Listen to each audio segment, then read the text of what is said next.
webinars. And nonetheless, that limitation of transactionalness applies to many situations in testing and IT systems, and so these techniques are quite often very useful.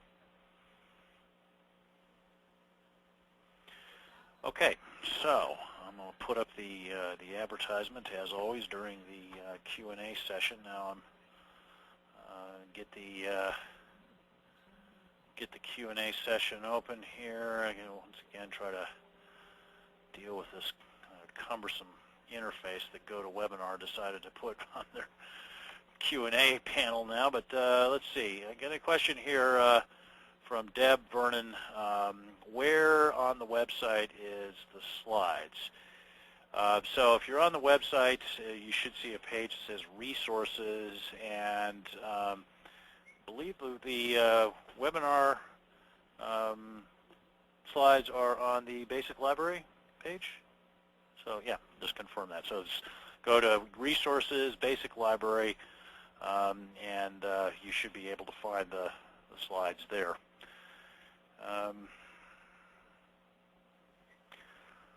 Okay, let's see. We have a question here. Now this is interesting. I can't see who asked this.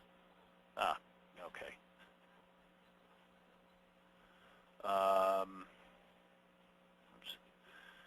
Question here from Payush. Hi Payush, how are you? Let's see, in the case of use case-based approach, do we still need to use this technique, decision tables? I'm assuming this should be covered there and hence not required separately. I think, Payush, it's probably safe to say that that the opportunities to combine decision table testing and use case testing are somewhat limited. Not that they couldn't occur, I just can't think of it off the top of my head when I've ever had to do that. Certainly quite possible, quite frequent to combine the use case approach with equivalence partitioning and boundary value analysis. But yeah, usually those are independent. So I'd say it's probably going to be applying one or the other, and I think that's probably also true of the state-based techniques that you would tend to apply one or the other. There might be techniques where you'd say, well, the use case is a path through the state diagrams, and then therefore I'm going to look at sequences of paths and so forth. But that strikes me as a little far-fetched. So yeah, I'd say, Payush, you're right that these are separate, and we will talk more about use cases in a subsequent webinar. Comment from Alexander. I followed this for a number of years. You do a very good job of explaining the concept. Thank you very much for that, Alex. I appreciate it. That's one of the things I'm trying to accomplish with this series of advanced software test techniques webinars is to make these concepts more accessible to people. There's been a lot written on them, and unfortunately I think a lot of what has been written on some of the advanced techniques, while you can understand it if you have a rigorous mindset or you're willing to invest a whole lot of time in trying to figure it out, not everybody can do that, and so I think that's been an obstacle too. So I am very much trying to make these techniques much more accessible to people, and things easier for people to understand. So I'm glad that I'm accomplishing that. We got a comment here from somebody. Sorry for being late. Do not worry about being late. That's fine. Remember that the slides and the entire presentation is recorded, so you can always catch up on the parts that you missed. So if you get held up, and I understand how that works, don't worry about it. You can always catch up on the part you missed by listening to the recordings, which are always posted within a few days after the end of the webinar. A comment from Keith. Keith Hamilton from Transcore here. Good to see you online, Keith. Two comments. In using decision tables as test cases, I found it helps Make the test case more readable by renaming what you refer to as actions to results. After all, what we're doing is verifying test results. And then insert a middle row between conditions and results called event. The event will specify whatever action the tester takes to generate the results, such as hit submit button. Aha! Okay, that's an interesting suggestion, Keith. Yeah, you could certainly do that because the missing piece is sort of the procedural element, what you're calling the event, or what in the sort of IEEE 829 parlance would be called the procedure step, is, you know, the condition is, all right, well, these are kind of the inputs, or at least the things that should be true of the inputs, but then, you know, what do you do?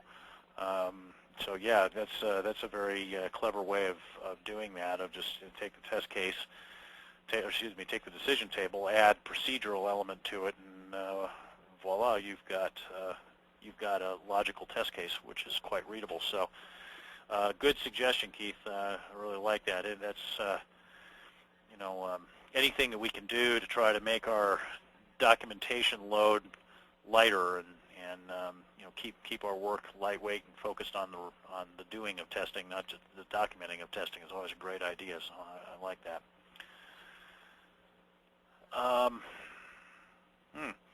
And Keith continues, the other place where I found decision tables very helpful is in fleshing out requirements in Agile projects where the requirements are written as use cases. Yeah, I guess I could imagine how you could do that if you've got user stories and you're trying to look at the different conditions that apply. Then yeah, maybe you could combine those together. That's an interesting concept. Which, by the way, Keith, if you're inspired to do this, would make a great article for one of the many testing magazines, which we're lucky to have now. So, testing experience, or quality matters, or software test and performance, I'm sure would be very useful, or very interested in that. Well-written article on that, and I don't know, maybe better software as well. I'm not sure. They seem to be less test-focused than when they used to be software testing and quality engineering, but certainly we've got 3 really solid testing magazines available to us, and I think that they'd be interested in an article like this. So I'd suggest you take a look at doing that, because that'd be very helpful to people working on Agile projects.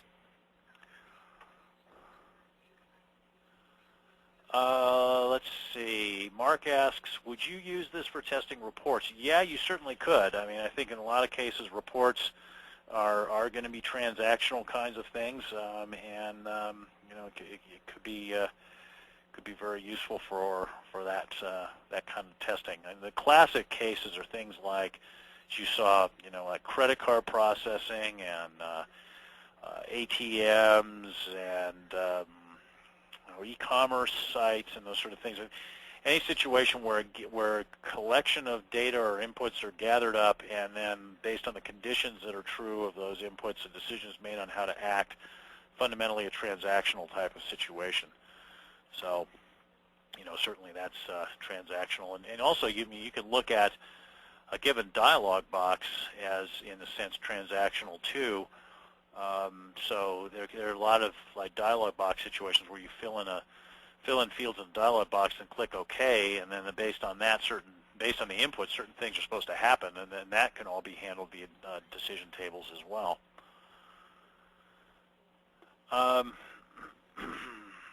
Marie says, thanks for all your guidance and info. Glad to be helpful to you, Marie. I enjoy doing these webinars, and I'm glad to hear that they are proving a useful resource. Let's see, Alexander comments on the use of decision tables and use cases. He says you can pull rules into decision table from the flow of a use case. So that's interesting. As I said, I've not really tried that. I've not really used those in combination. I've tended to use those separately.